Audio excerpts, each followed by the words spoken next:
Hello guys, welcome to Dhiman De blogs. এখন এই নদী পাড়ে বসে আছি। আজকে একটু নদী পাড়ে এসেছি কারণ ভালো লাগছে না, মনটা উদাস লাগছে, তাই জন্যই এসেছি নদী পাড়ে।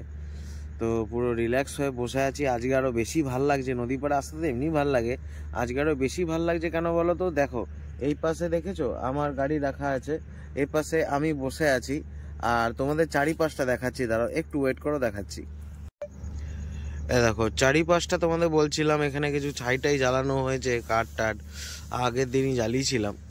আর এখানে চারিপাশটা পুরো, এখানে তো কিছু দেখা যাবে না আশা করি, কিন্তু তাও দেখো নদী পাড়টা পুরো ফাঁকা, ঠান্ডা, শিয়ালের আওয়াজ শুধু শোনা যাচ্ছে। দারুণ একটা ওয়েদার, দারুণ একটা ওয়েদার মধ্যেই আছি। তো দামোদরে এসছি, খুব ভালো লাগছে। তো এইভাবে সময়টা একটু কাটাচ্ছি। এবার আস্তে আস্তে বাড়ির দিকে যাব। তো তোমাদের সাথে এই ছোট্ট মুহূর্তটা শেয়ার করলাম। কেন শেয়ার করলাম?